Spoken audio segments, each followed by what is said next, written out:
ಮಂಚೇನಹಳ್ಳಿಯಲ್ಲಿ ಯಶಸ್ವಿಯಾಗಿ ನೆರವೇರಿದ 45ನೇ ಬೃಹತ್ ಉಚಿತ ಆರೋಗ್ಯ ಶಿಬಿರ.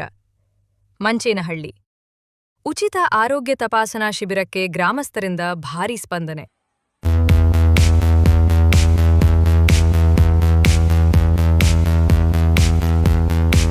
ಮಂಚೇನಹಳ್ಳಿ ಬೃಹತ್ ಉಚಿತ ಆರೋಗ್ಯ ತಪಾಸಣಾ ಶಿಬಿರ. 200ಕ್ಕೂ ಹೆಚ್ಚು ಗ್ರಾಮಸ್ಥರಿಗೆ ಉಚಿತ ಪರೀಕ್ಷೆ.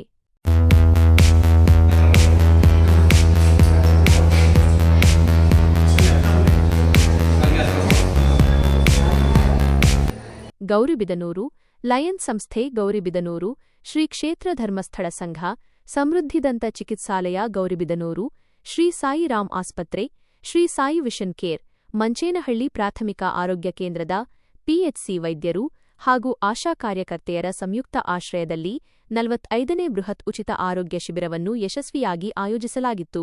ಈ ಶಿಬಿರದಲ್ಲಿ ಸಾರ್ವಜನಿಕರಿಗೆ ಉಚಿತವಾಗಿ ನೇತ್ರ ಪರೀಕ್ಷೆ, ಥೈರಾಯ್ಡ್, ರಕ್ತದೊತ್ತಡ, ಬಿಪಿ, ಮಧುಮೇಹ, ಸಕ್ಕರೆ ಕಾಯಿಲೆ ಹಾಗೂ ದಂತ ಪರೀಕ್ಷೆಗಳನ್ನು ನಡೆಸಲಾಯಿತು.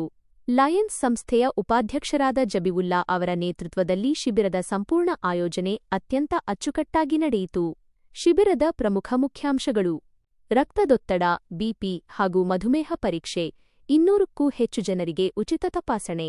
ನೇತ್ರ ಪರೀಕ್ಷೆ, 150ಕ್ಕೂ ಹೆಚ್ಚು ಜನರಿಗೆ ಕಣ್ಣಿನ ಪರೀಕ್ಷೆ ನಡೆಸಲಾಗಿದ್ದು, ಅದರಲ್ಲಿ 30 ಜನರು ಉಚಿತ ಕಣ್ಣಿನ ಶಸ್ತ್ರಚಿಕಿತ್ಸೆಗೆ ಆಯ್ಕೆಯಾಗಿದ್ದಾರೆ.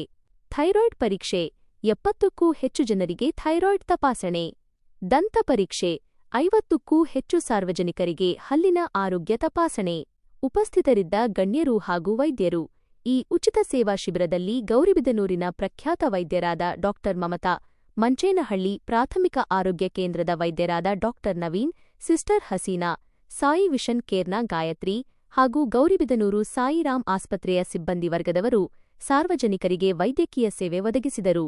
ಇದರೊಂದಿಗೆ ಧರ್ಮಸ್ಥಳ ಕ್ಷೇಮಾಭಿವೃದ್ಧಿ ಸಂಘದ ನಾಗರಾಜ್, ಅಶ್ವಿನಿ, ಪ್ರಭಾ, ನಾರಾಯಣಗೌಡ್ರು ಹಾಗೂ ಪದಾಧಿಕಾರಿಗಳು, ಗ್ರಾಮ ಪಂಚಾಯಿತಿ ಉಪಾಧ್ಯಕ್ಷರಾದ ಪ್ರಿಯಾಂಕಾ, ಲಯನ್ಸ್ ಸಂಸ್ಥೆಯ ಅಧ್ಯಕ್ಷರಾದ ಜಗನ್ನಾಥ್, ನಂಜೇಗೌಡ, ಹಿರಿಯ ಸದಸ್ಯರಾದ ಜಯಣ್ಣ, ಸೂರಜ್, ಎಂಜಿ ಶ್ರೀನಿವಾಸ್, ನಾಗರಾಜ್ ಸೇರಿದಂತೆ ಹಲವು ಪ್ರಮುಖರು ಉಪಸ್ಥಿತರಿದ್ದು ಶಿಬಿರಕ್ಕೆ ಬೆಂಬಲ ಸೂಚಿಸಿದರು.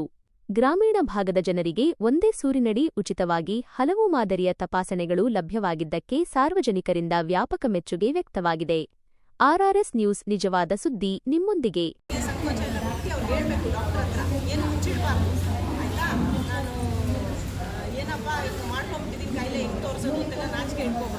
ಡಾಕ್ಟರ್ ಹತ್ರ, ಲಾಯರ್ ಹತ್ರ ಎಲ್ಲ ನಾಚಿಕೆ ಇಟ್ಕೋಬಾರ್ದು. ಸೊ ಅವ್ರ ಹತ್ರ ಬಂದ್ಬಿಟ್ಟು ನೀವು ಓಪನ್ ಆಗಿ ಮಾತಾಡಿ, ಭಯನ ಬಿಡಿ. ಫಸ್ಟು ಏನೂ ಆಗಿರಲ್ಲ, ಒಂದು ಚಿಕ್ಕದಾಗಿ ಏನೋ ಆಗಿರುತ್ತೆ, ಅವ್ರು ಮತ್ತೆ ಬಂದು ತೋರಿಸಿದಾಗ ಅವರು ನಿಮಗೆ ಹೆಚ್ಚಿನ ಮಾಹಿತಿಗಳನ್ನೆಲ್ಲ ಕೊಟ್ಟು ನಿಮಗೆ ಎಲ್ಲಿ ಹೋಗಬೇಕು, ಯಾವ ಏನು ಮಾತ್ರೆ, ಏನು ಟ್ರೀಟ್ಮೆಂಟ್ ತಗೋಬೇಕು ಅಂತ ನಿಮಗೆ ಮಾಹಿತಿ ಕೊಡ್ತಾರೆ. ಸೊ ಅದನ್ನು ಕರೆಕ್ಟಾಗಿ ಪಾಲಿಸಿ, ಅದ್ರ ಜೊತೆಗೆ ಸುಮ್ಮನೆ ಕೊಟ್ಟಿದ್ದು ಮಾತ್ರನೇ ತಿಂತಾ ಇರಬಾರ್ದು.